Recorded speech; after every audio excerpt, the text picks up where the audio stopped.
Welcome back to Smashing Heads Podcast. This is our recap for the challenge Ride or Dies, episode 6. My name is Zach. I'm joined by my wife Hannah. Hey. And I don't know about where you guys are at, but it has gotten dramatically colder in the state of Utah. What if Mm-hmm. we have a listener right now and it has gotten dramatically hotter? Well, that's It's possible. Yeah, it's some southern hemisphere. It's summer. Yeah. Yeah. Well, So I mean, yeah. what if? No, we definitely What, have. what are you going to do? I'm not going to do anything, but it's definitely that is how it works. And their Christmas time is the hottest time of the year for them, typically in like Australia. Yeah, I was about to say in Australia, that's what it's like. Because Yeah. I have been following like a fitness instructor that like owns a gym with her husband. And Why?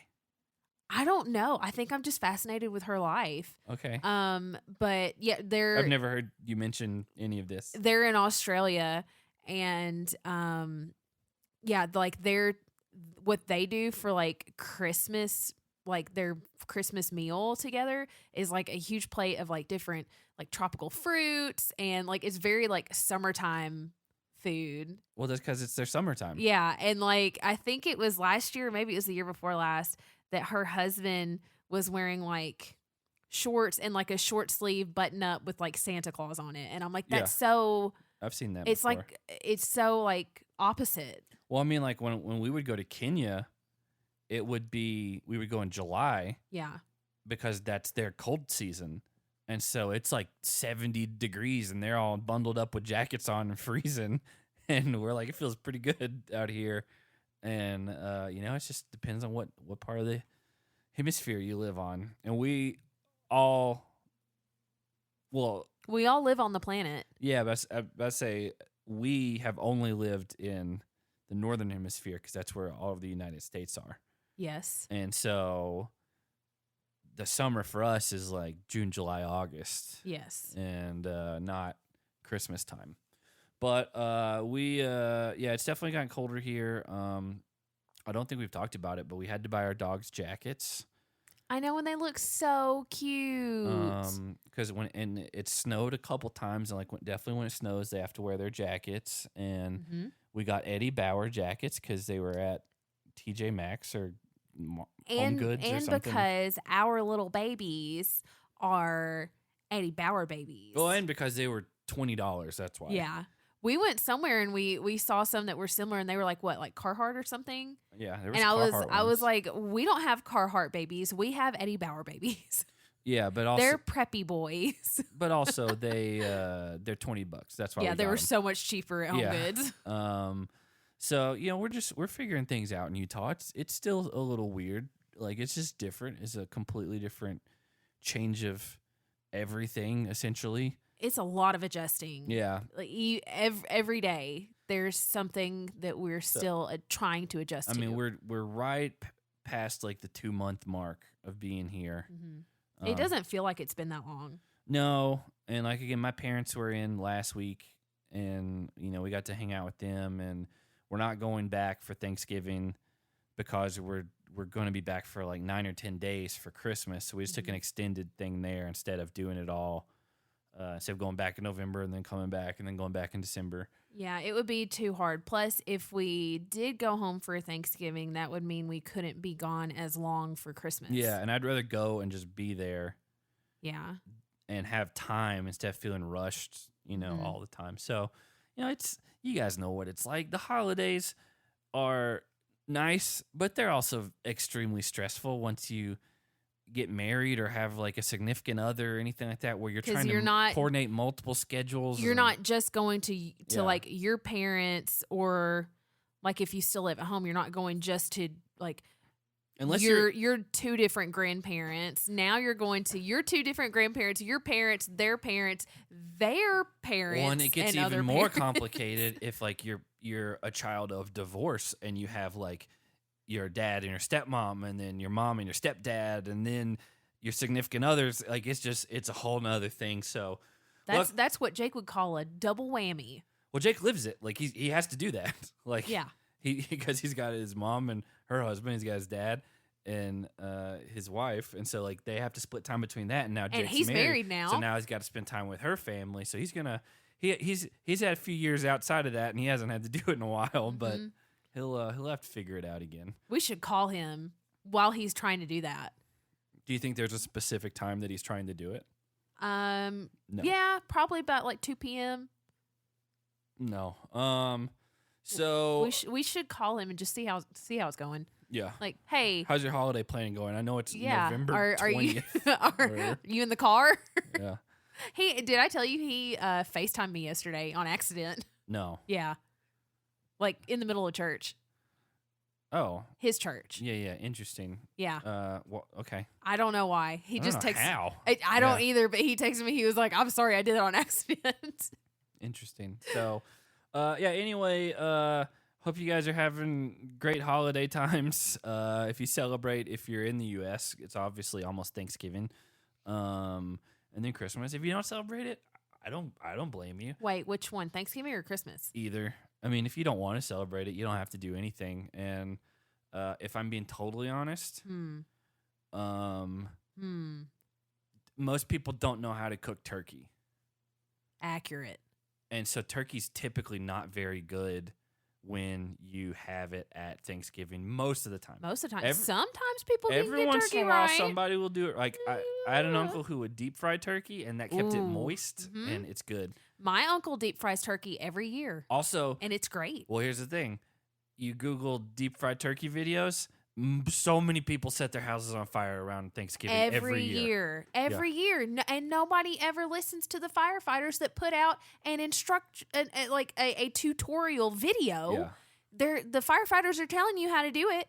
Because the thing is, if you add a ton of moisture quickly to hot boiling oil, and if you put too much oil in the pan, it overflows. And that catches on fire, and you can't put that out with water because that makes it worse. That's a grease fire. Burn your house down when you're deep frying a turkey. That may be a Southern thing, but I don't think it is. It's a big thing in the South. Yeah. I don't know how popular it is outside of the South, but I know like per capita, probably Louisiana. Per capita info going into this. Louisiana is one of the top states for it. Well, Louisiana is a hot mess about everything. Yeah. Tom Segura wants to cut him out of the United States. He wants to build a wall around Louisiana. Yeah. So again, here's what I was gonna say is here's how you know that turkey is kind of a BS meat main course. If it's not done right. No, just in general. Okay. Like even turkey can be good, but here's the thing. How many turkey restaurants do you know of? It just in general. There's not as many turkeys as there are chickens. That's not true. I don't know if that's true. Look it up. There's no way to know this. Turkey population versus chicken There's population. No way to know it's this. so much easier to raise chickens than it is turkeys. Yes. Possibly. Yes. But also, turkeys are wild. Chickens are not. You put chickens in a cage. Here's the thing. Once chickens were wild, we just have domesticated them. 2, people domesticate. How do you think all of the turkeys we get at the grocery store are free range and they catch them out in the woods? Yes. No. 3, I'm not just saying chicken versus turkey. I'm saying any meat. There are seafood restaurants. There are steakhouses. There are places that just do fish. There are places that'll just do like lobster. There are places who will just do chicken. Hold on, time out. What places just do lobster? I don't have I'm talking about like in like the New England area and stuff like that for sure. Okay. I'm not talking about in Utah. And I was asking in general. No, but every other type of meat has a restaurant dedicated to that. There's no turkey restaurants because it's so hard to do right, and when you do it right, you basically have 1 or 2 ways to do it, and that's it. And so, but when it's done right, it is so good. It can be. It is good when it's done right. I'll tell you, but more 90% of the times, it's not done right. I'll tell you more times than not on Thanksgiving at like extended families. Plus, I would have to put like ketchup on the plate. That's disgusting. Well, it's get gravy. You're an adult. No, I'm not talking about when I was an adult. I'm talking about just in growing up. But it was also like the meat was so dry, and I don't like giblet gravy. I don't. And that's a Southern thing probably. So, but sometimes that would be what there was. I ain't no giblet girl. So We're smooth gravy, like through and through. So my only option was going to be ketchup, as otherwise it's like trying to eat drywall. And so... And a lot of certain people that can't make turkey, that make it dry, also don't season it. Well, it's just, and that makes it worse. It's just they all overcook it because it's a hard bird to cook. And so that's why nobody makes a turkey restaurant specifically. Unless it was all deep fried turkey. That's a one-trick pony. But it's good. I don't think you could sustain yourself only doing deep fried turkeys. Some places have like turkey burgers or whatever, but it's still, even that's not good. It's better for you. But it's a lot leaner. But you wouldn't say like, "Oh man, that was just as good as a real cheeseburger" or something. It's just like, I don't think anybody would ever say a cheeseburger substitute is better than a cheeseburger. Oh, there would be some people who would. People are crazy. You ever been on Twitter? Well, Twitter's going down the toilet right now. I've seen a lot of people that are like, "Hey, I'm on Hive. Check me out." And then they're like placeholding their names on the social network Hive. Yeah. Okay. Just in case. Just in case. Yeah. Looks like that just in case is a lot more likely to happen. I don't know. I mean, Twitter's not going anywhere, but it may. Did you not have cranberry sauce growing up? I didn't put it on the turkey. That's like, if you don't do gravy, you're supposed to like put some cranberry sauce in there.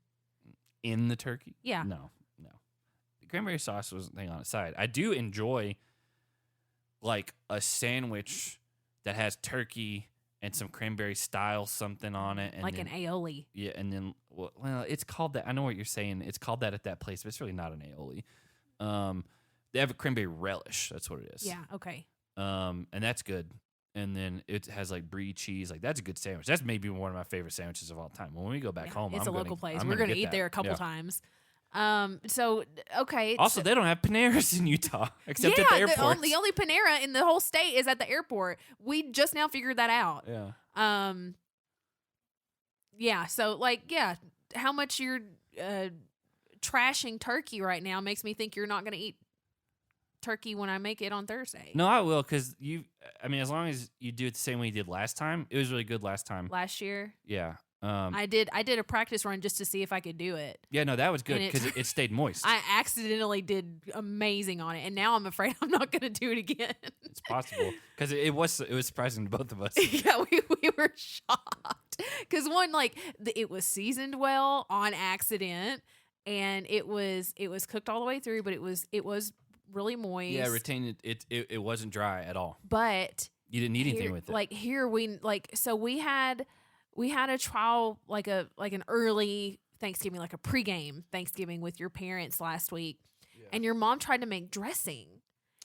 Yeah. And using the oven for anything up here is like trying to find a needle in a haystack. We're at altitude, so it's wild trying to bake here. So we're about 500 feet lower where we live at compared to where we were staying with my parents, because that's up in the mountains, and trying to cook at elevation. I know all you people in like Colorado and stuff probably have some tips for us, but yeah, my mom's not used to that, because we looked it up where we lived at in Tennessee. It's 400 feet above sea level, so it's basically flat. Yeah. And so here it's like 4,500 feet above sea level. So times our Tennessee level by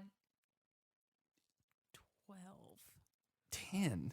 Yeah. So anyway, it's like exactly 10 times higher, and it's just especially baking is weird at altitude.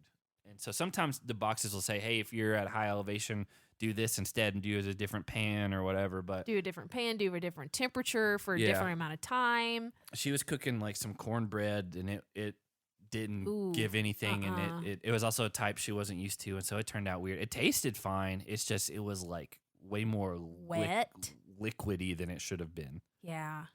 Yeah. So we'll figure it out. I mean, again, it's just gonna be me and you. So it's not like there's gonna be anyone else to like get upset about it. And we already had Thanksgiving. Are you going to kinda. get upset about it if it's not done right? No, I said there's You no said one there's no one else to get upset about it, as though Yeah. you're saying you're the only one that's going to get upset. I mean, I guess, there's only two options of people who would get upset. It'd be me or you. And so, anyway. This is a Thanksgiving podcast. Yeah, we got. I couldn't do a Thanksgiving podcast. I could do a Thanksgiving podcast every day of my life. We would do an entire episode on dressing, and then an entire 2-part episode on sweet potato casserole, my favorite dish on the planet. But you can't have most of the good things because you're allergic to them. But my mommy makes it with frosted flakes instead of marshmallows, so we pecans. Instead of pecans, so we still get the sweetness, but we also get the crunch without me dying. No, and it's really good. It's fine. It's really good. It's not really Your good. mom put a little too much brown sugar when she made it. Yeah, because she's never done it before. She's never and you done- were like, hey, put Frosted Flakes on it. She's like, what are you talking about? No, I've talked about this for years because it's my favorite thing ever. And one of my friends back in Tennessee told your mom, like, hey, if you're going to make sweet potato casserole for Hannah, you have to get cornflakes. But if you do cornflakes, you've got to do brown sugar. And so I told your mom, I was like, just do frosted flakes. That's what my mom does. So it's not, too much. But your mom did frosted flakes and brown sugar. Mm-hmm. And it was too much. That's what you get. Well, I still ate almost all of it. So I mean, I ate it. I didn't eat leftovers or anything. So episode 6 of Ride or Dies. Best friends. Yeah, it starts with like a kind of like a no recap. I was fully expecting because I think I got up to like fix some water or something. Yeah, and it just went straight into the episode. You were like, "Whoa, okay." Yeah, because typically it's like previously on the challenge, and they didn't do it. They threw you for a loop. Yeah, so they have to keep you on your toes, specifically you. It started with Laurel saying that she knew Michelle was cheering for Kim and Colleen and not for her, which yeah, we kind of figured that. But then they show some clips, to really point that out. Someone in our Patreon Slack group, patreon.com/SmashingHitsPodcast, said apparently 2 things. Don't know if you know either of these things. Okay, 1. Kim is gay. I had no idea. 2, apparently he is in a relationship and cheated on them with someone in the house. But we didn't see it. We didn't see it. They didn't show it. No, they showed everybody else's hookup. Yeah, I know. Why did they not show his? I don't know. And so who was it? Oh, that's the thing. Nobody knows. Who could have it been? The only thing, like the only openly that we know of, Jack. But I don't feel it. I don't know. We don't know. And then Tommy never said one way or the other, but you can kind of maybe put 2 and 2 together on that one. He's so much smaller though. Yeah, but that's not again, like, isn't he a Broadway dancer or something like that? He is a dancer on Broadway. So he's got moves. Yeah, but I mean, it's I don't know, but apparently that happened, and it caused some issues. How did it get out? I don't know. Like I just someone's like, "Hey, did you guys know this?" And I was like, "I had no idea." No idea. And I was like, "That's kind of crazy that we didn't even see like." They did a whole montage. Any glimpses of like anybody even like flirting or anything. Yeah, no, they did a whole montage of like people in the house cuddling with each other. Including Kim just like having to be in the room with Fessy and Colleen. Yeah. They didn't show anything with him. Well, I mean, again, that's all kind of hearsay, but apparently it's what's out there. Well, okay then. So I learned something new today. I've been sitting on that for like a week because I was like, I'll just tell her later. I'll tell her on this podcast. It's like you've been keeping a secret from me. Well, that did happen. I texted you the other day, and I didn't no context, and I just said, "Heaven." It was just Heaven Leigh. So Lee. Heaven Lee, and you're like, what? And you never responded. Well, I meant to tell you on last week's podcast, and then I forgot. you never. No. I had sent all those question marks, and you just never responded ever. Well, I just sent it because I went to a restaurant here locally, and the girl waiting on me, that was her name. This is on her name tag. Heavenly. And you texted me that. No context. You just texted her name I don't to even me. really know why I wanted to tell you on the podcast. I don't either. I don't know why you wanted to tell me in general. I mean, I think that when I did tell you, you're like, oh, that's interesting. That's why. Yeah, because it's one of those like, oh, blah, blah, blah. And I'm just like, oh, okay. Yeah. Well, these people have a night out. You just kind of get like, this was a really emotional like start to like a night out. Yeah, Jordyn and Alyssa like having a heart to heart about. She's talking about how she's so impressed with him, especially after struggling with rowing the boat, and she reminds him how he's never complained. And when he goes into like, I probably my whole life have just like been overcompensating to like prove, and we're like, yeah, well, that makes total sense. And then she's like, because of her background, which Trishelle had issue with in one episode, famously. Yeah, like, are you black or Jewish? And it's like, well, you can be both. Can be both. Yeah, but not to Trishelle. Anissa was like, she's had people tell her, that, hey, you're an inspiration to my kid or whatever. And it's nice to have representation. Well, you had a bonding moment there. And then you had Bananas and Nani kind of talking out because her mom just passed away. He's checking in with her, making sure she's okay. And promises to always be someone that she can rely on.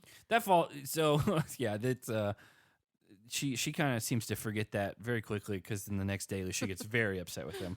But you had that. And then the next morning, like, Jack is exercising.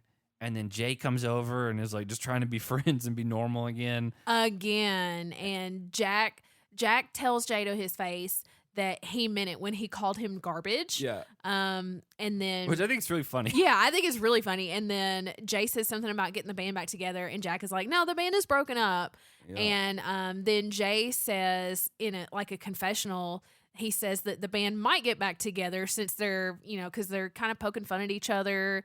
But at least they're talking. So maybe the band will get back together. If Jeyyy is so concerned with making amends with Jack, and he knows how upset Jack is, why is Jeyyy doing what he's doing? Jay's not a strategic man. It almost comes across as like very two-faced. Like he's trying to be friends. I don't think it's two-faced. I don't think it's malicious. I think it's just dumb. I think it is totally like, it's completely going over his head. He's like, why can't we be friends? Yeah. And it's like, well, you could kind of like throw him in for no reason. I wonder if it's really not intended, but it does come across to anyone with common sense. It seems as though Jeyyy is being malicious and is trying to get Jack to trust him again, just to, instead of stab him in the back, stab him in the front this time. I think you're giving Jeyyy way too much credit for long-term thinking. No, we've seen how they've done things. Yeah. And I don't want to give him that credit, but I think anyone who doesn't really know Jeyyy would think that, like, oh, he's being the worst human on the planet. I don't think it's that far. I mean, even if he did like totally maliciously do it, I don't feel like that. I just feel like he's just like, what's the big deal? And it's like, well, they have a chance at $1 million. And so the next thing is like Horacio basically tells Laurel that he's got a girl back home that he's like, they're not dating necessarily, but they're like gonna be dating after the show. Well, so this confused me because when Laurel first mentions it, she says that he had someone he was talking to before coming on the show. Yeah. And if that's the case, and then he comes on the show and meets Laurel, and Laurel is like his person, then if he just decides like, oh, Laurel's my person, that's who I'm going to pursue now and throughout the rest of time, why is there a problem? Because he didn't know Laurel before coming on the show, but then they keep talking about it, and then Laurel mentions that this girl is someone that he is going to continue to pursue after going home. Yeah. Then I understand the problem. So I feel like maybe it was like a newer relationship and they haven't fully like been like, oh, we're like officially together or something. We're just in the talking stages. And I feel like Laurel is someone that he would be like, man, in like another life or like another situation, if I, didn't know this, like this could work out, but probably hedging his bets on, because more than likely the other girl is someone probably semi-local, Yeah, so it would be easier to see her. Laurel lives in Montana. Yeah. I doubt Horacio lives in Montana as well. And so that's a whole nother thing.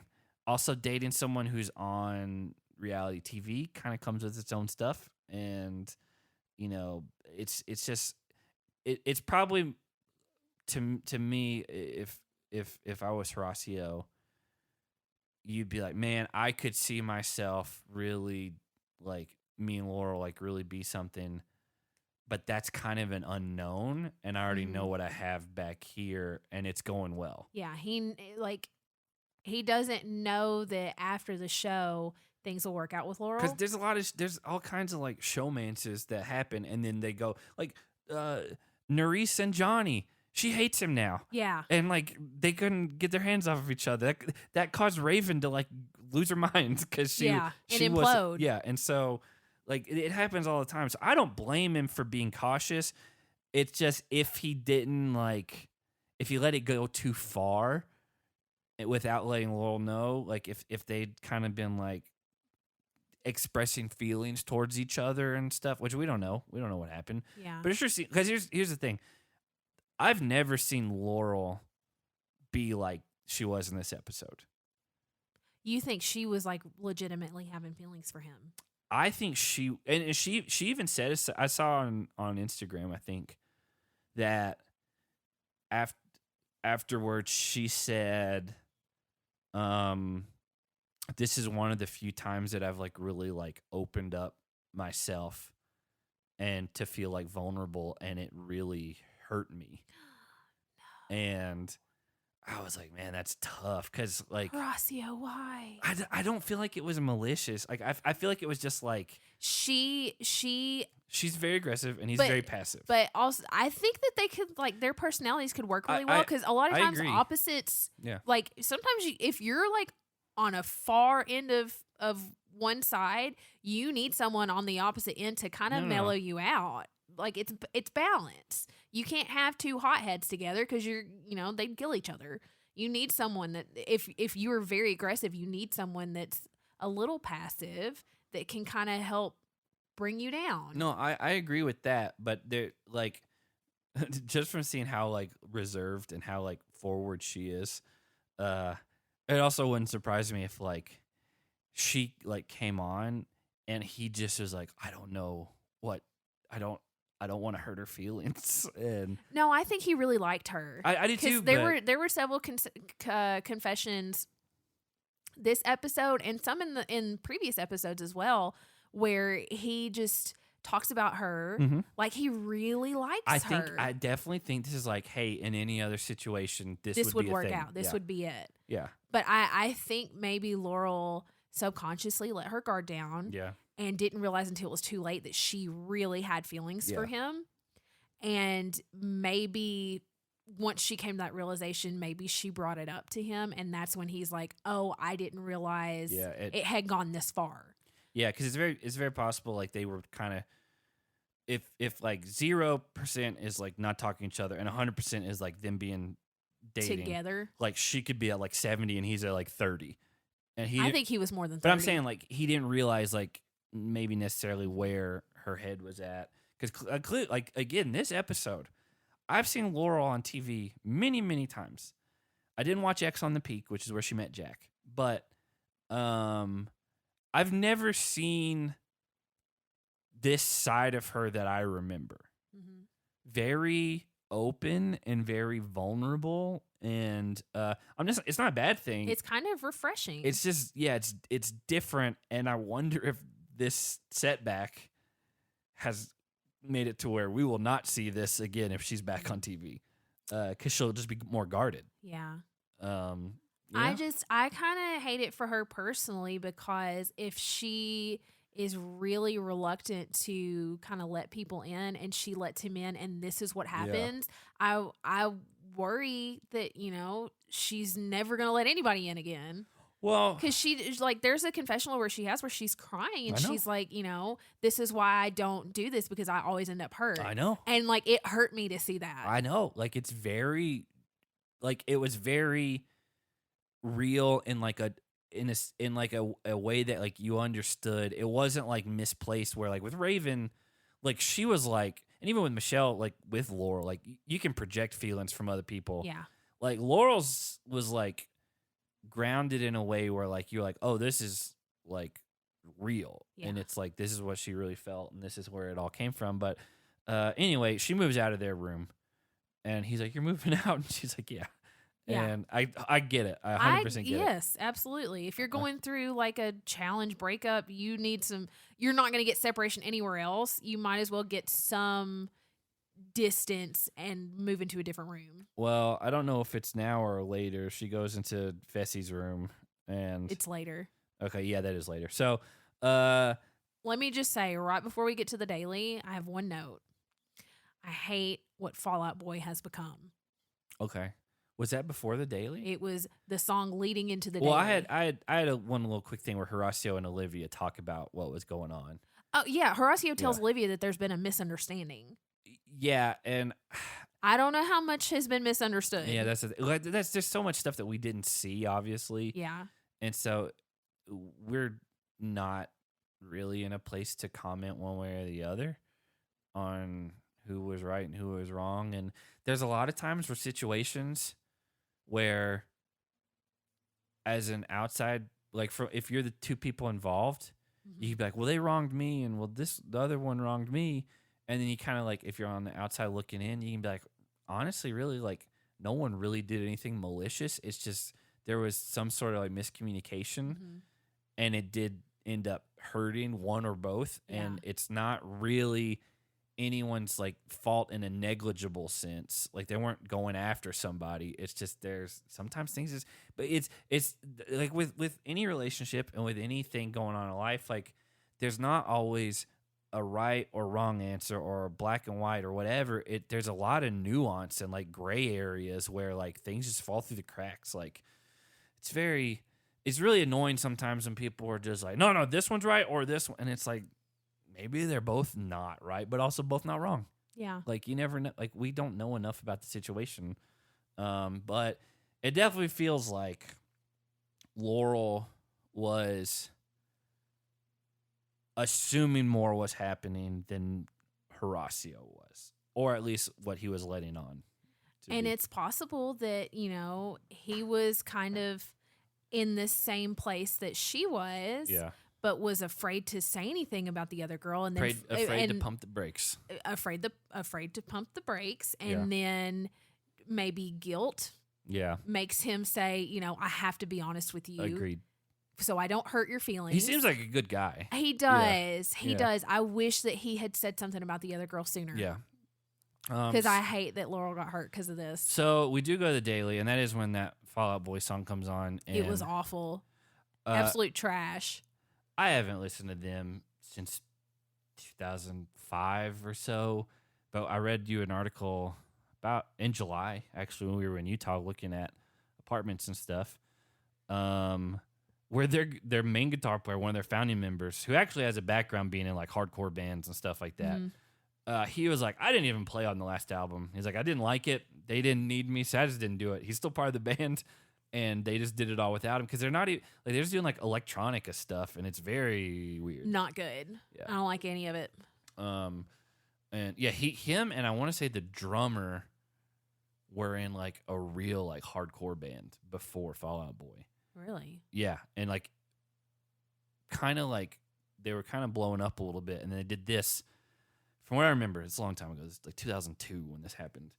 They formed that as like a side thing, like a pop punk side, and then that kind of like took off, and it all changed. Well, Fall Out Boy was huge, and their first like 3, you could argue 4 albums. I could not argue the 4 albums. I'd say they had Pretty and Punk first, which no one listened to because that was before they blew up. And then they had the one with Grand Theft Autumn and all that stuff. Mhm. That was the song that kind of made them explode in like an indie sense. And then when like Sugar were going down and Dance Dance, like that's what kind of like took them off on a rocket ship. Anything past that, I would say, is kind of fell off. Yeah. And I don't even think, honestly, probably those don't even hold up. They're definitely a product of their time. 2003 was a interesting time for music. So after that song plays, we do get to the daily, which is called Down the Line. TJ said he loves this challenge. Yeah. It's if I'm being totally honest, my mind just went completely blank for a minute about what the challenge even was. I remember now. They're like digging in the dirt for like buried puzzles. Yeah, they have to run and then grab a bag of pieces, or it's letters. And once they get one bag out, that person takes off and they go to the bottom part of a zip line. And there's a zip line like buoy that like stops. And so the more they crank, the further their partner can go without having to swim.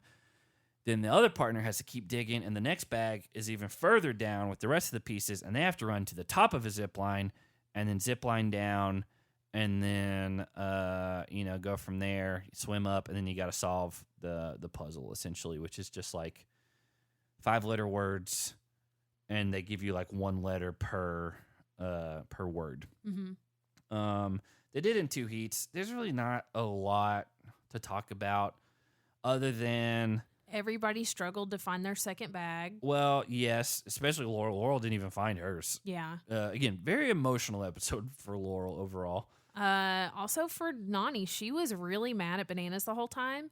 I did see to me in a very uncomfortable way. I did see Nani commented on that, and she said that the editing, there was actually something that led up to that, and they completely cut it out and just made her look like a crazy person. Still, so if Bananas is your partner, certain things are going to be happening with him, and I've got something to say from his perspective. Okay. But just her like reaction to like how even if he was deliberately screwing around, which he was, the way that she talks to him was very like visceral, and it was like there was meaning behind, like it wasn't just like, oh, you're so dumb, like it was like, you're the biggest idiot I've ever seen. And it was like there's like she was trying to hurt his feelings. Yeah, it's like the old Chappelle Show sketch. It's like, if there's hate in your heart, let it out. And like she was, and it did. I'm not like something. I don't know if it triggered like a memory of seeing somebody else be like that, but it like I got, and I never let stuff doesn't affect me, but I was like, you don't feel the cringe. No, I was like, oh God, like that is not a good look for her. Yeah, And I mean, again, we got an edited version, but I was a little on edge watching it because she was, kind of complaining about him in a confessional, saying, he was standing behind her, like kind of giggling because she was getting mad. Counterpoint to that. Okay. So someone on Twitter pointed out, hey, I don't like, they're sending it to Bananas. Mm-hmm. I don't like that there's no penalty for the last place team, for losing. Like they don't go directly in, and Bananas quote tweeted it and was like, exactly. He's like, losing doesn't matter. And he's like, if you win, you have to then nominate 4 teams who are about a third of the house right now is going to be mad at you. Yeah. He's like, there were a lot of teams that weren't playing to win that day. Okay. And I do understand that strategy. Yeah. Because we've talked about it a ton of times. It's always a big point of like contention in the Slack group and Patreon and stuff like that. You have to like de-incentivize doing bad at dailies to where if you lose, you're going in. But if you win, you're safe from elimination. Agreed. But I mean, even if you get nominated, like you have to really piss someone off to be the one for sure going in, and then it's kind of a luck of a draw. Yeah, luck of a draw. If you try to be nice and bargain, and you still pull the dagger that's not safe and end up going in, what was that for? What was what for? Being nice. It's just a strategic way one way or the other, and Nany is a vet, but Bananas has won way more of these than anyone else, especially her, and she's won as many as I have, and I agree. I was a little uncomfortable when she was just kind of going off on him because he could have been just being a butt face. I was about to say he's the definition of a jackass, where he's like he is, and he would. I think he's self-aware enough that he's like, oh yeah, absolutely. Like he wants to be screwed around and be like the class clown, and kind of poke people and like prod them. He's always been like that. Exactly. So like I don't know why. Again, what I was saying is, maybe he was being a butt face, but also, I mean, with me, sometimes when like if someone's getting really mad or really frustrated at me, it's almost like my body kind of like giggles because I don't know how else to respond to it. And it's not that I'm laughing at them or I think the situation is funny. Mm-hmm. My body just giggles, even though I don't want it to. And so if I were in that situation and it made her even madder and like kind of go off on me and try to hurt my feelings, that would not fly well. But he had a really good point about it. Like she was just very loud about kind of putting him down. Yeah.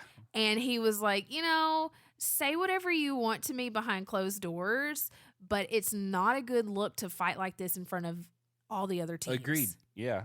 Because then it looks like you're not as strong of a team. Like maybe the cracks are starting to show. So, hey, if they're already starting to crumble, let's put the final nail in the coffin and throw them into elimination. Yeah, I mean it was just a weird thing. Jeyyy and Michelle win Heat 1, Olivia and Horacio win Heat 2.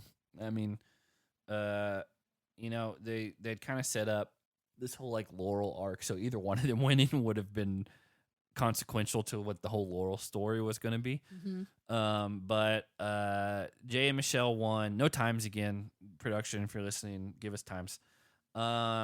So we find out that for some reason, unexplained, Michelle made a 1-day deal with Devin. Does not make sense. It don't make no sense. It don't make no sense. Yeah, I've never heard of that in the history of the show. 2, it's funny that Devin could possibly like last minute be like, hey, since they won last time, I'm gonna see if she'll make a 1-day deal with me and go from there. I think it's really funny, and it's very much something Devin would do. Yes, but also the fact that he made it with Michelle. Yeah, because she's the type that would be like, "Oh, this is a thing," and he's talking to me. That means he's not mad at me. Yeah. Yeah.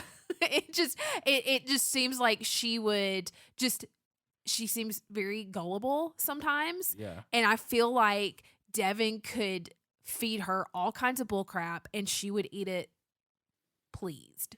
But so like, here's what threw me off. Like Michelle goes to Amber B almost like she's like confiding in her and maybe seeking advice on who to throw in. Cause she starts off by saying she doesn't want to throw in Anissa. Yeah. And then she also can't say Tori and Devin because of the 1-day deal. Yeah.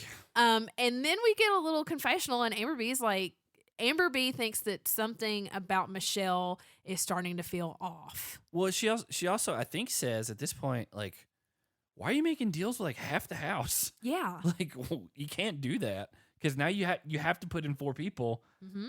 And like now that's one less team you're saying you can throw in, because now if you go back on it, that's going to be a whole nother thing. They just saw it with Tommy and Annalise. Yeah, and so it's just weird. So then Jeyyy and Michelle talk with Anissa and Jordyn, and Jordyn politics really well here, but and not in a bad way. But he is just like, I'm not going to be the one that says like, if you do this, we're coming after you. He's like, but if you whatever. He's like, then things change. And after the talk, Jeyyy turns to Michelle and says, well, this definitely changes things. And I was like, okay, so I guess they're not going to go after Aneesa and Jordyn.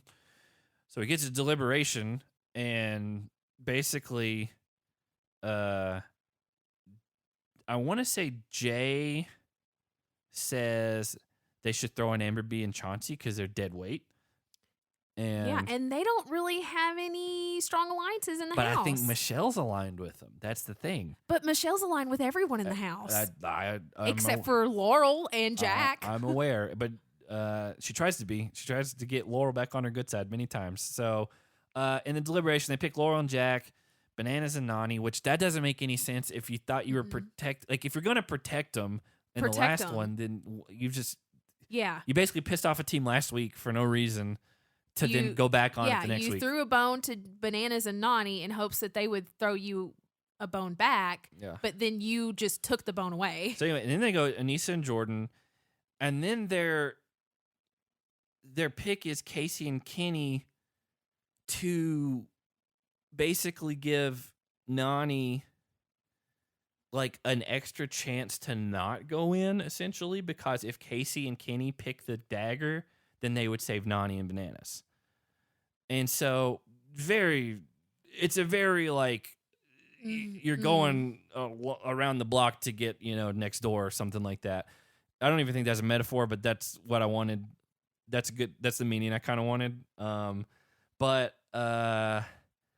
They were doing a lot. It's a lot of mental gymnastics. Yeah, they were doing a lot to not really do much. Yeah. And there's a lot of things that they said that didn't make no dang sense. I mean, I think if you let the two of as two people who talk unscripted for at least an hour each week, I think it's fair to say if you just let those two talk like without giving them pointers, you're gonna get some like, what are they talking about type things.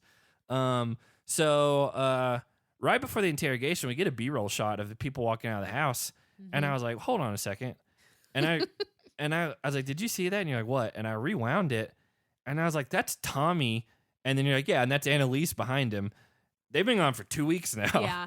Editing is because Nelson was wearing the exact same sweatshirt, and I think in one he's wearing a beanie, and then the other one he's not. Yeah, I think editing just saw the sweatshirt, and they're like, "Oh, this is the same." There were 3 people in the shot, and it was Nelson, Tommy, and Annalise. I understand. Somebody just dropped the ball on that. Did you catch Jack telling everyone in the house that Jeyyy promised him he wouldn't say his and Laurel's names if they won again? And then he put them as one of the 4 teams for elimination. Yeah, and I don't know if he actually said it or not, because I don't know. I don't think Jack is one to lie, because he's never forgiven anything that anyone has ever done. Never forgiven anybody for anything they've ever done to him.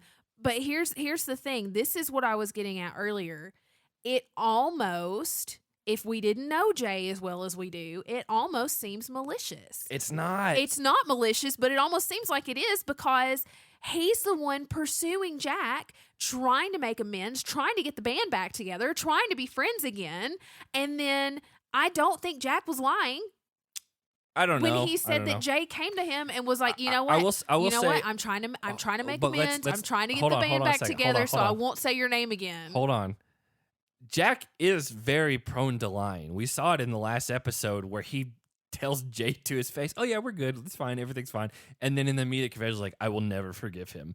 That's different because he's the one that wronged him. But I'm not saying, I would say it's much more likely that Jack made that up than to say Jeyyy is trying to be maliciously bad. I think Jeyyy is absent-mindedly bad. Yeah, I agree with that. I just don't think Jack lied about this, considering his reaction to seeing his and Laurel's names on there again. He seemed really surprised. Well, and even madder. He's never, if Jeyyy was going to be the first person Jack ever forgave in his lifetime, it's officially off the table. Well, we get to the interrogation, completely different dynamic with Laurel and Jack. Last time they were like really stone-faced, like not going to say anything, screw you guys. This time, it was much more civil. Again, much more emotional. Laurel. Jack says she's doing it all for show. He says that he's shocked at her poker face. Yeah. But also, it's the greatest thing I've ever seen, and it's free. I honestly, as much as Jack knows Laurel, I don't know if it was all a show. I feel like she's in a very vulnerable state and knows she's up against it again. And it's her defense mechanism. I think she might actually be, like, legitimately trying to, like, hey, let's figure something out. Yeah. Well, she told Jeyyy and Michelle that they expected them to throw in the same people as last time, aside from Kim and Colleen because they went home. Yeah. And that would have made sense. Yeah. It would have angered less teams. What's the point of throwing Darrell and Veronica in last week and then just like, oh, never mind. We're fine now. Because Darrell and Veronica at least knew why they were being thrown in because they came in late. Yeah. That's part of it. Yeah, exactly. It's not like they formed an alliance with them. Anyway, Jordyn and Anissa come in, and things get real, like, hostile pretty quick. And, like, it's because, like, I don't remember the exact words. I have a quote from Jordyn, but it's just, like, they're, like, trying to, like, explain, oh, this is why we did it. Here's how this works. Oh. And Jordyn just says, you don't have to explain to us how to play this game. Yeah. And I was like, yeah, he's absolutely right. Exactly. Jordyn also pulls out every good point there is to make here and throws it back in their faces. Jordyn takes everything Jay's saying and completely, like, turns it around and eviscerates him to his face. This was some of the most satisfying television. Jordyn this season has been very happy-go-lucky. I might be on cocaine. I'm just yelling a lot and doing whatever. This is like, oh, now I'm going to get mad and, like, show you how good I am at this. And I love this Jordyn. And, like, not even just from a competitive standpoint, but from, like, a mental side of it. Jordyn's one of the best players to ever be on this show. And he calls both of them out as weak. Well, he told him, he said not to say one thing and then do another thing because it makes them look weak. And Jay's like, I'm not weak. Jeyyy takes that so personally. And it was like him responding that way is like kicking the door wide open, just welcoming Jordyn right on in. So like immediately, I've had to temper myself over the years, but I enjoy being the, like, Jordyn in that situation where when you see that, like, oh, that subconsciously clicked in his brain to where Jay's like, I'm not weak. Like, it's a defense mechanism. Yeah. And you're like, in Jordyn's mind, you're like, I can attack that. There's that crack. Yeah, there it is. Like, I can go after that. And, like, I love that so much. And he, like, because later in the elimination, like, he makes reference to it again. Because, like, that is clearly a like, stress point for Jeyyy for whatever reason. Is looking weak. Yeah, and, like, that's not shown before. But now that mask is off, like, that's there. And it instantly triggers something where Jeyyy gets very defensive. And Jeyyy starts getting mad. Yeah, and I'm not used to seeing this. As Jordyn, that's exactly what you want. It is. He has plugged up the charger in Jordyn. Well, it's just like, the buttons to push now. Yeah, and and he's going to use it in the future too. He uses it in the elimination. Yeah. I love it. And it's just like, exactly what bothers him, and from, like, a psychological perspective how to get in his head now. Mm-hmm. Because, again, I think beforehand it was all just like, we just don't really know what we're doing and whatever. But now it's kind of become personal between them. Oh, yeah. And so... like, and out of the two, you know who's going to win? Jordyn. Yeah. But here's the thing. A lot of people don't like Jordyn because he can be very polarizing. He can be very malicious. But you know what? I freaking love Jordyn. He hasn't been He's until one this of point. my favorite people on this show, and this is why. So it is so. Ooh, it's like dessert. Here's what I'll say. It's so good. Here's what I'll say. Watching Jordyn come into Rivals 2, unknown to me at the time. Yes. Him and Marlon, new guys, don't know anything about him. Didn't really like Jordyn then. Yeah. He was way too cocky without having anything to back it up. They got in second place that season. Exactly. Yeah. But coming in, he Agreed. didn't have the street cred. But then watching him in Free Agents, I didn't really like him. Because same thing, he was very cocky that season. He kept picking fights with people like Jessica. And he also like he did that move against Bananas where he flipped all the stuff. And I was like, God, man, I was like, this dude thinks he's got it. Mm-hmm. And ever since then, I've really come to enjoy Jordyn. And actually going back and watching those 2 seasons, I can appreciate it. I can appreciate it now.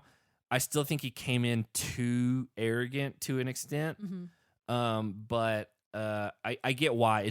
It's always, he admitted in this one, like he's always been overcompensating his whole life, trying to prove people wrong. Mm-hmm. And that, despite having a disability, he's still going to beat you. Yeah, and I love it. Jordyn is, if Jordyn would have done the amount of seasons as like Bananas, CT, like those type, I think he could have won like 8 of them.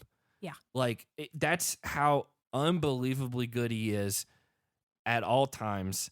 To where even when like you're like, there's no way this guy could ever win whatever this elimination is. Now tonight's different, but it's just like somehow he pulls it out, and you're just like, it's just unreal. It doesn't make sense, but he does it. So you did skip over this. I just wanted to touch on this for a minute before Jordyn and Issa came in. Casey and Kenny come in. Oh, they're wallpaper essentially. That's fine, but Casey made a good point. She called out Jeyyy and Michelle. One, Casey and Jeyyy are supposed to be tight because didn't they both come from? No, they were supposed to be good friends. She's Big Brother. He's Survivor. Because at first, they've done seasons together. Jeyyy mentioned that he wasn't gonna do anything to hurt Casey because they're supposed to be like aligned or whatever. I think they're both from like the Southern California area. I don't know if they're both in San Diego, but. Well, so they're both supposed to be friends, and he throws her in regardless of that. But she calls him out on it because he's picked a fight with 2 more teams. Yes. In addition to the teams that he picked a fight with. Yeah. The last episode. And then Nany and Bananas come in, and they bring up another good point. Nany asks... Well, you missed... After Jordyn called them weak and they leave, Michelle just starts crying. Yes. And like she's but these are before Jordyn and Issa come in. Nany asks them how they can make sure that she doesn't go against Casey. Yeah. The only way you can guarantee that Nany and Casey do not face each other in elimination like they did the last season they were on together is you don't put one of them in. Well, no, you can assure that they won't go against each other as long as you don't pick one of them for the starting pair. But you can't guarantee that one of them's not going to go in. Exactly. You can't guarantee. Because if Anissa and Jordyn pick the dagger, I assume they're going to pick Bananas and Nany, and that means Casey and Kenny have to go in. And Kenny is such a question mark at this point. Who knows? Yeah. Like Casey's good. Casey, like as much as we've kind of like ragged on her as far as like personality wise, she's good at the challenge. She is. She's a really good competitor. Yeah. But Kenny's whole thing for coming on here is so that he can prove himself and not be Casey's little brother anymore. We'll see if that happens, we haven't really seen that yet. Yeah. We've still seen him as Casey's brother is here. I mean, but like that's the thing. Jeyyy and Michelle are saying like, oh, well, we just threw you guys in because we didn't have another team because we had alliances with everybody else. Well, you can't, at the end of the day, you cannot guarantee that they don't go into elimination. Their thing, Jeyyy and Michelle's perspective is, oh, we're doing you a favor because now you got a 50% chance of saving each other. Yeah, you're not doing them a favor. You nominated them for elimination. Yeah, I mean, it's and then Johnny Bananas says that it's taking every ounce of him not to projectile vomit after having to placate Jeyyy. Well, it's not even that. Like, Nany is like, hey, if Casey goes home because you guys did this stupid thing, I'm going to kill you, essentially. Yeah. And she's look, another team, the last episode, they didn't throw in Nany and Bananas. Yeah. And so they were fine. Nany even almost was like, well, maybe we won't say their name if we get into power again. But now, Jeyyy and Michelle completely burned that. No, yeah, they're totally burned that bridge. After all this deliberation stuff, the interrogation, sorry, Nany and Bananas talk, and like Casey comes in, and she's just like, what are they doing? Like, now you've got two teams who they think they're doing a favor for, but like really, like, you're putting us both kind of in jeopardy of having to go in. Exactly. And then that's when Fessy and Laurel kind of have their talk, because she's in Colleen's bed, or it seems maybe because they're gone. Yeah. And she moved out of the other room, and so that to me seemed very rebounded. One, because Fessy's just like, Colleen's not here. Yeah, but also Laurel's like, I just kind of got screwed over by Horacio, and so, and then Fessy has a little confessional where he says he's not trying to be messy this season, but it always finds him, is what he says. Yeah. And Horacio even admits that he's jealous at seeing it, but that's a choice he made. Yeah. I do think that was the confessional where he's like, I don't want to say I'm jealous, and then he's like, you know what, I am jealous, and then he was about to say something else, and they cut it. Like they definitely cut it before he could finish his thought. I wonder what else he said. I know, he could have been like, I am jealous because I don't want anything to be bad. I don't know, but I remember thinking, oh, they definitely cut out the last of his thought. Whatever it was he was saying. So then Michelle the next day comes to Nany and Laurel, who are just, if they had like cartoon like waves coming off of them, they're like sending like hate back and forth for Michelle, and it's like almost tangible. You could almost see it, and they're just like stewing and like, what an idiot! I can't believe she's doing this. And she's like, hey guys, you want to be friends? It's almost like she was summoned. Yeah, and they're like, get out of here. We don't want to talk to you. And she gets upset about that. And because like Michelle comes in and she's trying to ask Nany how she is, and Nany is not letting her have Michelle, it. Not good. She and tells her that she's totally done with her, and then Michelle leaves crying about it to Jeyyy. I just think Michelle doesn't understand the like emotional toll that sometimes this takes. Because, again, I think in her mind, she's just like genuinely is like, Nany, what's wrong? Are you okay? And it's just like, this is not a good place to be. Like, you just need to get out of here. If you're really worried about how your friend is doing, you don't potentially send her home. Or her girlfriend and home. take away her chance at winning $1 million.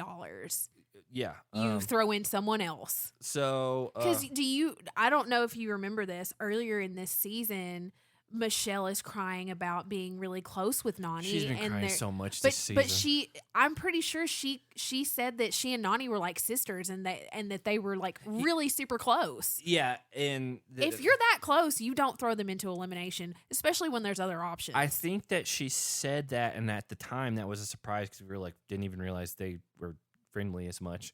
And then her reasoning was, like Nany was like, yeah, we're close, but like this is a game. Like that is outside of the realm of the game. Mm-hmm. And then just doing all this just makes it way worse. So yeah, I wonder if outside of the game if they're still friends. Nany to me is someone who has Jack-like traits, who would be like, I can't believe you've done this to me. I will never forgive you. Michelle then tells Jeyyy she feels bad about voting in Nany, and it's way too late at this point. Yeah. And then we get Portugal the Man, which you were excited about. I love Portugal the Man. Loved them since their first album, Waiter You Vultures. I like basically every album they've ever put out. And we go into elimination, and Jordyn says he goes into every elimination ready for battle. So he's mentally prepared for elimination. You kind of have to be, because again, even if you are not the pick, like you've got a pretty good chance of going in, because you know they're gonna Nany and Casey are gonna save each other. Right. So unless you pull that dagger, you're going in. Mm-hmm. So to me, in this whole situation, Yes. as many dumb things as Jeyyy and Michelle have done, Yes.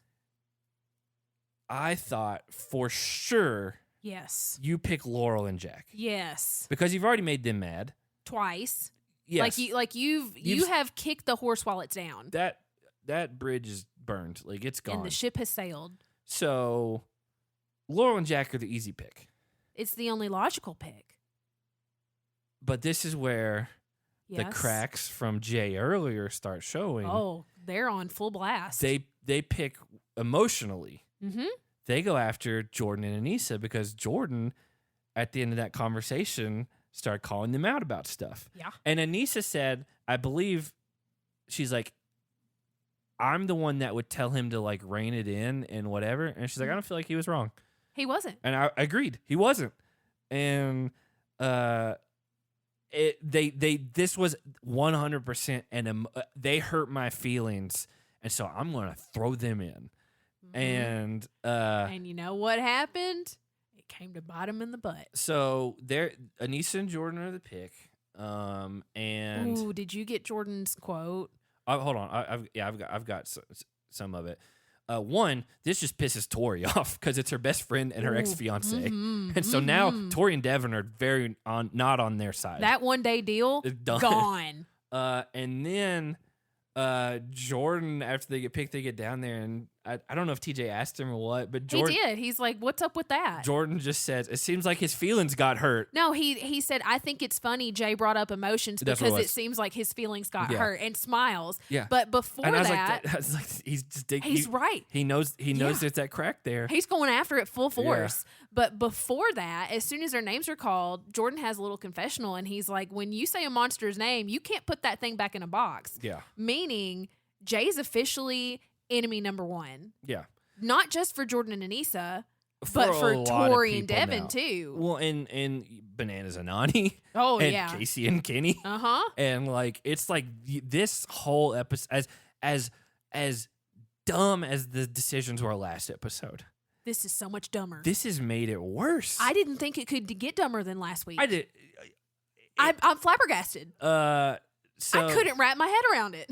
Nani and Bananas are the ones who get the dagger. Clearly, they save Casey and Casey Kenny. and Kenny. And like it's not anything against Jordyn and Anissa. It's just like I think I told you this.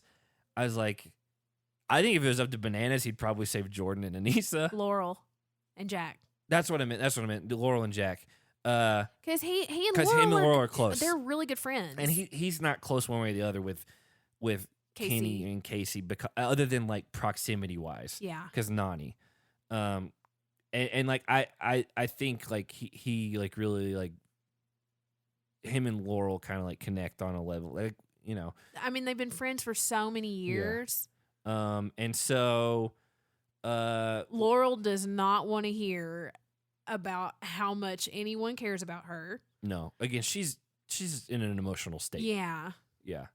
The elimination is called In Your Face, and basically it's carrying a lot of cinder blocks, and then once you move all of them, it releases all these balls, and then you're throwing balls through 10 like flash paper things to where you just got to break through, and then you have one goalie and then one person throwing, and there's a line in the middle you can't cross.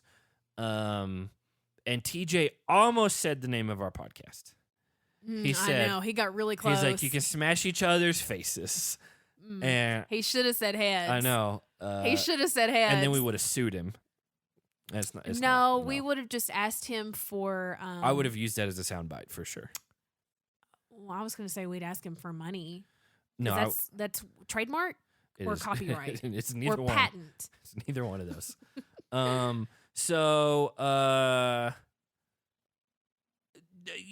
Listen, I didn't write anything down about the elimination, but I got a lot of notes. I will say, like, as much as like I've given like Anissa like crap about, not personally, but you know, just like this isn't a great shot for Jordyn. Like she did a lot in this elimination. She's a good goalie. Well, not even just that. Like she was carrying 4 cinder blocks at one time, and Laurel was carrying 2, Yeah. and so that's double the amount. So they got done faster, and then you got Jordyn with one hand carrying 4 of them. Yeah. And like they just like wrecked through it. But she was a good goalie too. Agreed. She held her own in this elimination. 100% better than Jack. Yeah. And like you know what? We should have had Jake get on here. Yeah. And have to give her credit. I mean like as good as Jordyn is, like Aneesa 100% like did her part. She played her part and she won this just as much as he did. Yeah, I agreed. So anyway, I don't have personally a lot of notes for the elimination. Every time Jack deflected one of Jordyn's balls, Jordyn was telling him good job. And like not maliciously, he was like, good job, Jack. Like you're doing it. I know people who were like, and I'm even like that. Like if I'm playing basketball or something and like somebody blocks me and like I'll just be like, man, this is good. That was a good block. Yeah. Like because you just like it's okay to like recognize when other people like do well. Yeah, but also Jordyn's beef is not with Jack. No, it's if with anything, Jeyyy. he doesn't want to send Jack and Laurel home because Laurel and Jack are also gunning for Jeyyy and Yeah. Michelle, enemy number 1. Yeah, but like Jack made a comment on it. He's like, every time he does this, it's encouraging me, and it's like it's making me want to do better. And I'm like, that's the thing. Like Jordyn is not being a butt face about this. Like he's being serious. He's not misdirecting like anger or anything. Like he's legitimately encouraging Jack. He wants to win, but he wants to win to be able to then go after Jeyyy. Yes. And it's just, again, I don't have much else. Like Aneesa did well, Jack didn't do great, Laurel didn't do great at the throwing. Jordyn had gotten 9 out of 10 targets. Mm-hmm. Right before he gets the last one, he turns to Jeyyy and Michelle and said, "What did I tell you?" Yeah, it's like a movie villain. Ooh, I ate it up. It's where it's like, you caused this, and I want you to understand that this is a metaphor for me coming to kill you. And it's just like to have the like, just the like, because the whole time, like, I mean, at least for me, if I'm Jordyn in that situation, you're thinking whenever I'm about to get that last one, like I want to call him out and make sure he understands what he planned did. He planned it from the horn. And also, like, you can kind of look around and see, like, they've got 5 more to go and we've got 1, like, and I'm confident in what I can do. And it's just like, you caused this. And I was like, oh, this is your problem. Yeah, he literally just says, what did I say? and then he throws it and hits it. And it's just like, man, that is the nail in the coffin. I ate it up. And like Michelle was shaking. Probably crying, honestly. Probably crying out of fear. Yeah. Because like she knows that Jordyn's beef is with Jeyyy, but she's It's tied both to of them Jeyyy, now, so it's yeah. also her too. But here I wanted to talk about this as soon as they won the elimination, Jordyn goes and hugs Jack. Yeah. And then Laurel's crying, and he goes over to her and he comforts her. Like, he holds her. This is nothing to do with encourages Laurel her. and Jack. And It's the casualties of war. I know, but he is such an awesome show of sportsmanship by encouraging Jack, but also like consoling Laurel. Yeah, and like we can't comment on like what he's like outside of the show, but like that was like genuinely like he realized like, oh, like she's still going through something, like, and he recognizes there needs to be that. more. He is not like doing like the gloating for winning and making a big show of rubbing it in Jeyyy and Michelle's faces, because he knows that Laurel's having a hard time with this. Well, and then Laurel tells them her last wish it's her dying wish to take Jeyyy and Michelle out of the game, and Jordyn promises that he will, and to make them pay. And I was like, I believe him. Like I feel like here's honestly what I think. I'm not saying it's going to happen, because obviously I don't know what's going to happen. But let's say Bananas and Nany win the next daily, and they're like, hey, we're going to put Jeyyy and Michelle as the vote. That's going to for sure go into elimination. I would not surprise me if Jordyn's like, put us in. Yeah, 100%. And then even if they draw the safe dagger, he's like, I don't want it. And it's like, he'll give it to somebody else so that he can be the one to personally take out Jeyyy. He's like, they'll be safe. He's like, I want to go in there. Like, it's that type of mentality. And but there's a possibility that he'd win. regardless. Well, here's Jay's only win is against a very out of shape CT. From what he may have won one more, but extremely out of shape CT. And then I think Rogan killed him in one of the eliminations, where he like tackled him so hard he medically DQ'd him. Yeah. I forgot that was him. Yeah, exactly.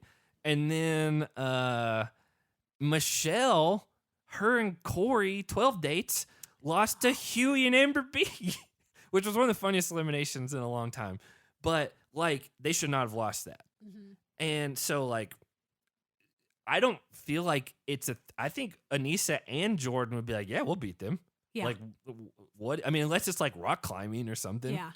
But speaking of Aneesa, we get Aneesa in a little confessional, and she said that this is the partnership she never knew she needed. Yeah, absolutely. It's the best partner she's probably ever had. But not just taking into consideration how good Jordyn is at the game. He's also been an awesome partner for her. Yeah. Like, he's never, again, she said it every episode, he never complains. Even being partnered with her. I think that's his personality, though. I think he's like, oh, who cares? You can give me somebody who doesn't even understand English and I'll still win. Yeah. Like, even if they don't understand the rules. He would. I'll get it. He would still win. Yeah. But the thing is, like, he's taking the time to encourage her and, like, be super supportive of her. But now, not even just her, but, like, he's showing that to Jack and Laurel, too. Yeah. And, like, again, as much as people hate on Jordyn, I love Jordyn. I think a lot of people like Jordyn, too. I think it may be like 50-50, but I think, honestly, the last couple years, especially since he got with Tori, that he has started to kind of, like, tone down some of his more negative traits. It's more like self-awareness. Yeah, and I think he's grown as a person a lot. His first season, he was probably like 22 or something like that. Yeah. Like, you grow a lot in like 10 years. Exactly. Especially when it's filmed and you can like legitimately look back on it and be like, oh, I don't like that I did that or acted this way. Because like, and he's mentioned it before in the past, like he is the role model for other kids with disabilities. And he's had parents reach out and be like, hey, my son is also missing his hand just like you are. And he looks up to you. I think that was in All Stars. He talked about that. Yeah. And like, I think stuff like that has really gotten through to him. And he's like, oh, I need to be the example. What he didn't have. Yeah. And he is. But I can't say enough good things about Jordyn. I love Jordyn. Well, who smashed some heads this episode? Well, not done yet. One last quote. Oh, I don't have anything. One last quote. As Laurel was leaving, she turns back to everyone and she yells out, hey, take care of it. And Nany pipes up and says, I got you. Oh, I didn't even hear that. The last thing I have was she says to take out Jeyyy, Michelle, and Jordyn promises he's going to do it. Yeah. She to make them pay. But as they're walking out, Laurel turns back to the house and says, hey, take care of it. And Nany's the one that pipes up and says, I got you. Well, yeah, Laurel's voice is going to carry weight, even if this was a weird turn for her, as far as just like the emotional side of things.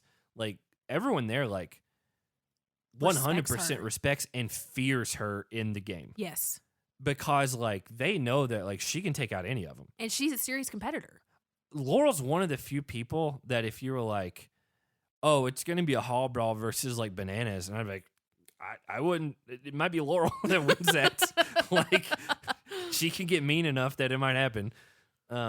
And so, I think just the fact that Nany was the one that said that and not like Jordyn or Aneesa, that says something to Michelle. Everyone is so mad at Jeyyy and Michelle right now. Yeah. That the only people that are not mad at them are Amber and Chauncey. And no, she said it was a dumb decision, but like maybe Veronica and Darrell, because they were just like, we're just not even involved in this. Somehow we got away from it. I don't know who's left. I don't think they talked the entire episode. No. So anyway, who smashed some hits? Oh, Jordyn by calling Jeyyy weak. I think it's got to be Jordyn. Whew. Just because, like, again, Jeyyy gave that sliver of letting his guard down, and it's just like I saw it, and I was just like, oh, he's gonna get him. He knows where it's at now, and I think it's unanimous. It's who got their heads smashed.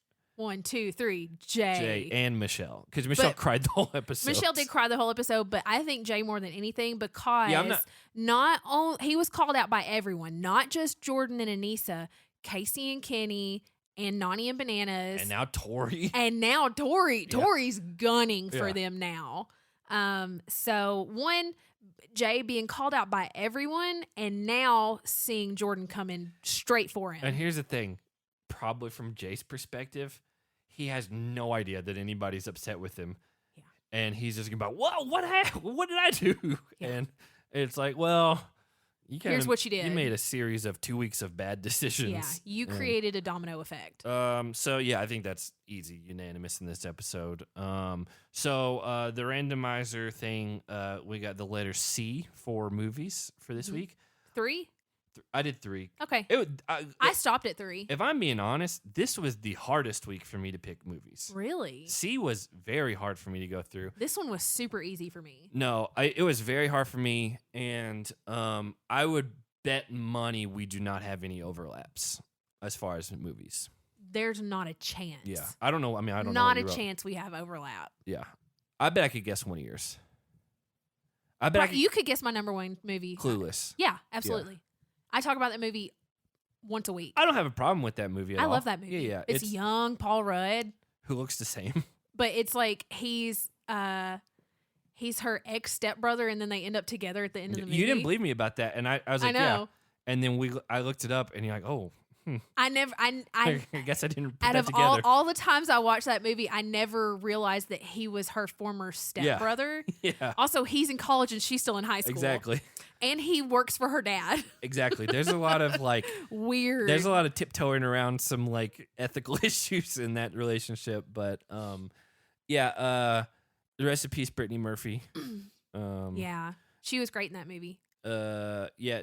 Again, Donald Faison and like Stacey Dash, is that her name? I think so. Yeah, and I forgot the redheaded girl's name, but I think she was the only one that made it into the TV version, because there was a TV version of Clueless afterwards, and I think the redheaded girl and maybe Donald Faison, but the like Alicia Silverstone did not go to the TV show. She was too busy doing other stuff. Paul Rudd, obviously, no, things like that. So Clueless is yours. I'm trying to think if I can guess any other ones, because I read through every movie on Wikipedia that started with letter C. There's one that you're never gonna guess, because I just know it's not even on your radar. My other movie, there's a good possibility you can guess it. Have I seen it? I don't know. Chronicles of Narnia. No, I don't like those movies. I thought you might pick that one. No. I only watched the first one. I watched the first one and was like, I don't like this, and it was done. I don't remember. It's one just way or not. the other. There's something off about it that just gets under my skin, so I don't watch them. That's the little kids. You hate little kids. Yeah, that's probably what it is. Yeah, I don't know what I'm trying to. Ooh, I'm surprised.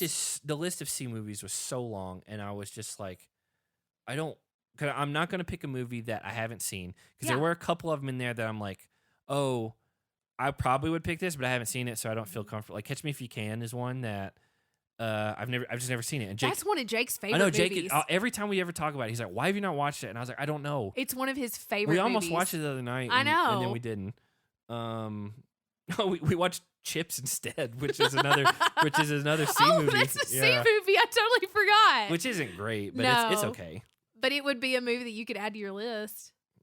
What list? Your I've C got list. 3 movies that are better than Chips. Okay, well, you just struggled to. I don't know. I guess do you? You do one. I'm not going to guess yours. You've watched one of them with me. I made you watch it. I couldn't tell you. It's a kids movie. You watched it with me. What is it? From like 1994. No, what is it? Camp Nowhere. Oh, I didn't even see that on the list. Yeah. Loved that movie growing up. Still think it holds up for what it is. It was good. It's just a bunch of kids that are all going to be forced to go to different camps. Like, their words, like there's like computer camp, and then fat camp, and then like music camp. Yeah, like all different stuff, theater camp, stuff like that. And they just hire Christopher Lloyd, who's Doc from Back to the Future to pretend to be their camp counselor, and they just take all the money and live out in the like middle of nowhere and just spend all their parents' money. And then the parents come and they have to put on these like fake like visit days. It's a good movie. Like it's such a 90s movie. Like could never happen in these days because phones and stuff. But it is a good little movie. Yeah, it's a great movie that I think a lot of people missed. It's on Disney Plus and it may be on like Hulu or something too. Camp Nowhere. It's good. If you like nostalgia, if you like movies like The Mighty Ducks or like The Sand, like it's those style of like 90s movies. It's definitely like if you just want to watch something fun and lighthearted with the kids, put that on. Well, even if you don't have kids, we don't have kids and we don't have kids. Yeah, it's a good movie. So, what's your second one? Christmas with the Cranks. I figured you would pick a. I can't believe you didn't pick that. I've never seen it. You didn't pick that for me. Oh yeah. Because like I make a point that I have to watch it at minimum once or twice every single Christmas. I usually watch it like the first or second week in November, and then I watch it like the first or second week of December. I've never seen it. I know what it is. And I remember going through now, and I'm like, oh, she's gonna pick a Christmas movie. I just don't know which one. No, it's Christmas with the Cranks, and the thing is, it's not even my favorite Christmas movie. Like it's a. I would bet it's at like 50% on Rotten Tomatoes from critics. It's a decently good Christmas movie. I think I just watch it out of principle because I've watched it every year for Christmas so many years that I can't have Christmas unless I watch it.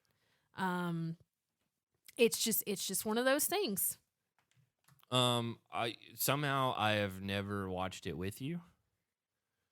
Because you don't like Christmas movies, so I do. That's not true. I always watch it by myself. That is not true. Christmas with the Cranks. Yeah, I know. 2004. Tim Allen, Jamie Lee Curtis. I love Jamie Lee Curtis. Is it Danny DeVito in it? Oh, it's so much worse than I thought. I know. Because I've never seen it. I know. So just if you're listening, I remember it getting not good reviews when it came out. Yeah. Tomato meter on Rotten Tomatoes. So it gives like critics rate the movie and it gets a percentage, and then the audience rates the movie. Typically, the audience rating is pretty high. Mm-hmm. The audience rating for this is 38% out of 100 with 50,000 ratings, 50,000 plus ratings. The tomato meter for critics is 5%. I know. That's like 1 out of it's 5 out of 100. Okay, yeah. So there we go. Yeah, 5 out of 100 people thought, you know what, this is okay. Yeah. That's really bad. I know. But again, it's just one of those things like just like tradition. I've done it for so many years that like I out of principle I have to watch it now. Man, that's crazy. But the thing is, it's one of those I can sit down and watch it. The Master of Disguise is at 1%. You hate that movie. It's not a good movie. I saw it with my dad in theaters. But Christmas with the Cranks. It's a Christmas movie, and it's Tim Allen. It sure is. That's your only criteria, then sure, it is a Christmas movie with Tim Allen. It's just one of those weird things. That's not the Santa Claus that I have to watch. I have to watch Christmas with the Cranks. Well, mine is in a very another direction, which I don't think is a movie you've seen. Children of Men. No. It's 2006, I believe. So I 2 years post Christmas with the Cranks. I thought you were going to say Children of the Corn.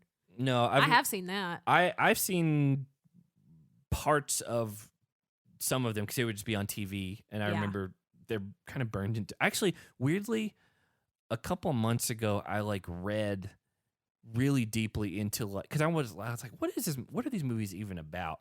And it is, it's a Stephen King short stories where it all stems from, and it is not my style. No, I don't like scary movies. I don't like horror movies. No, not into. My pick was Christmas with the Cranks. Yeah. If that tells you. No, I picked Children of Men. Clive Owen. It's 2006, I believe, and it's got what's her name? It's gonna drive me crazy. Is it Julianne Moore? She was from Demi Moore. No, Julianne Moore. She is. You know her if you saw her. She was in. Oh wait, is it who I think it is? The redheaded lady. Yeah, Yeah, real she's pretty. Yeah, she's older, but she's beautiful. Yeah, always has been. And like she was in like 30 Rock and stuff, a real Boston accent. And she was in that movie with Steve Carell and I don't know. Ryan Gosling. And like she and Steve Carell are married, but then they get divorced because she cheats on him. Movie you're talking Crazy about. Stupid Love. I haven't seen it. That's another C movie, by the way. I could have done Crazy Stupid you still Love. have a third one. Well, I have a third one Okay. already. I mean, it's not, I like Crazy Stupid Love a lot better than the movie I picked. Well, then pick that. It's fine. Well, no, because anyway, I've got another. Anyway, Children of Men, very like visually, like it won a lot of awards for like filmmaking and stuff. Much better critical reception than Christmas with the Cranks. There's like one shot in particular that's like this really like extended, like no cut, like action sequence where it's like the camera's falling and it gets like water and like blood on the lens, and like it's really cool. And it's basically just about like it's set in the future where actually it's set in 2027, which is not that far away. Ew. Where spooky.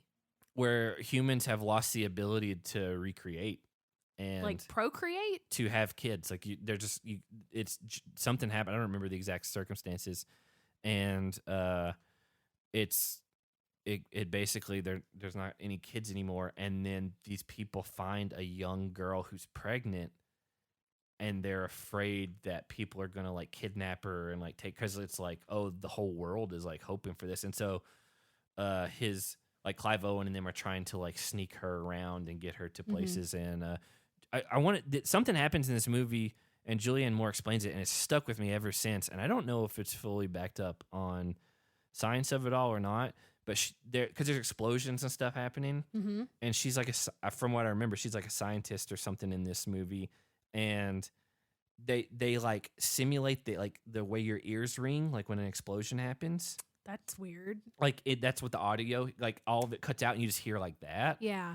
And what she said in there is something along the lines of that when your ears ring from a really loud, like abrupt thing that like it hurts, whatever that frequency is that's like lingering, once it fades away, you'll never hear that frequency again. So like, once it stops, like that specific frequency of like whatever the hertz level is, like you won't ever hear again. And I don't know if that's true, but that has stuck with me since 2006. That's crazy. Yeah, I mean, it sounds believable enough, and I feel this isn't a movie where I feel like they would just make that up. Yeah. But I didn't know it was based on a book or a screenplay from 1992, a novel in 1992. 92% of Rotten Tomatoes, by the way. Okay. What's your third one? Probably not as good as Chips or Crazy Stupid Love. Disney Channel's original movie, Camp Cadet Rock. Kellie. Yeah. Camp Rock was trash. I never saw it. Kellie, 2002. I saw Cadet Hilary Kellie. Duff, Christy Carlson Romano.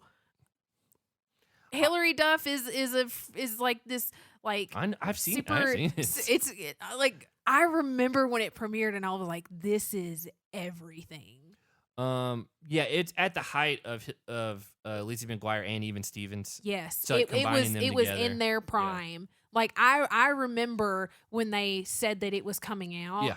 And I was like, I'm gonna lose my mind. Disney Channel original movies used to be like everything. Must watch. Oh, yeah. Ooh, Luck of the Irish. Yeah, like that whole like Brink, that was one of my like, favorites. Brink top class.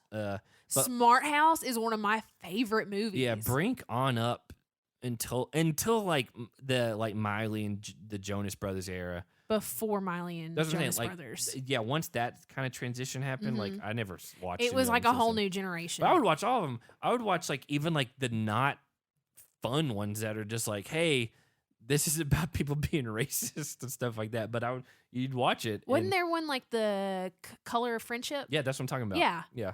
But it was like, oh, that's hey, a C movie. Yeah, okay, but that shouldn't be on anybody's list. But I did watch it. Yeah, I used to watch all of them. Going back to all the Xenon movies and don't get me started on Xenon. Yeah. Oh, we have a Z. You'll pick all three Xenon movies. I would pick all three Xenon movies. They were so good. Well, my last pick, I got to be honest, it was tough for me to find a third movie. You could have picked Color of Friendship. No. I went with Cloverfield, the original Cloverfield. Ooh. That's the one that I watched. It's and like it found footage, kind of. Scared me. Oh, that's one of the few movies that I watched in theaters multiple times. Really? Yeah. And I think that movie and Signs is why I have such a like almost debilitating fear of aliens. I like monster movies. I don't like horror movies, but I like monster movies because, like, to me, that's so like science fiction-y, unrealistic. Yeah. Like, because like I love like the Godzillas and like Kong and stuff. Yeah, like those that. are different to me. But Cloverfield's similar. But it was like aliens, wasn't it? Yeah, but it is a large, but it's a large scale like monster coming and attacking. But it's an alien. And I think they're from the ocean, from what I remember, though.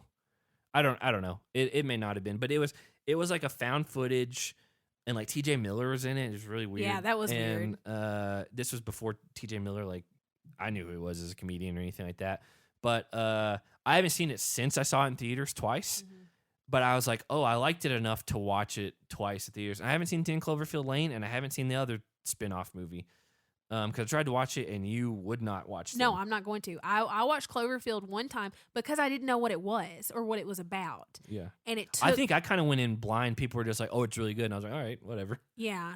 I can't remember. I may have been in my film class when I decided to watch it. Because, like, my film class in college, she just told us, hey, go watch a movie and then write, like, papers on it and stuff. And so I chose everything that I watched. And that may have been when I watched it, or it may have been right before that. Cloverfield was 2008. But again, like, I went in blind, not knowing anything about it. Yeah. And it did something to me to where I finally was like, I just can't do stuff like this anymore. Man, good for them. $25 million budget in 2008. It made $172 million at the box office. So it was super profitable. Yeah. I mean, I remember everybody and their mom talked about this movie for a long time. It's a Bad Robot production, which is J.J. Abrams' thing. I guess that may be kind of where he kind of started taking off from. But it wasn't directed by J.J. Abrams. Anyway, I really enjoyed it. Lizzie Kaplan was in it. Forgot about that. I don't remember John Goodman being in the first one. I know he's in the second one. He's in the second one, yeah. Maybe that's just, this is pulling like some wrong information. But yeah, I did really like it. It's just, it wouldn't be one thing like, oh man, this is one of my favorite movies. But this is the one I struggle with most. The Mouse is Dead. That's why I plugged it up a minute ago. I've just been doing everything on a keyboard. But yeah, that's. Did you do you done your third one? Cadet Kellie. Yeah, Cadet Kellie. I couldn't remember if that was your second or third one. But yeah, I truly struggled with these. With the C for some reason. I was like, oh, C would be easy. There's a lot of movies. Yeah, and the C was easy. I had to like condense my list. Well, not for me. So if I can't use Cadet Kellie, Crazy Stupid Love. You could argue Cadet Kellie's not even a real movie. It's a TV it's a real movie. It's a TV movie. That's like picking a Hallmark movie. Those are not real. It's the same exact thing. It's not the same thing. And Made for TV movies used to be such a big deal, and now everything is just streaming. Kind of wish made for TV movies were still a thing. So, we'll be back with you to recap episode 7. Honestly, we may do it on Thanksgiving because we're just doing it ourselves, and we're not going anywhere else. So we may do that, but we will be back with you. Follow us on Twitter at Smashing Heads, unless that implodes, and we'll be somewhere else. And then at Smashing Heads Podcast on Facebook and Instagram, and patreon.com/Smashing Heads Podcast. Stay cute.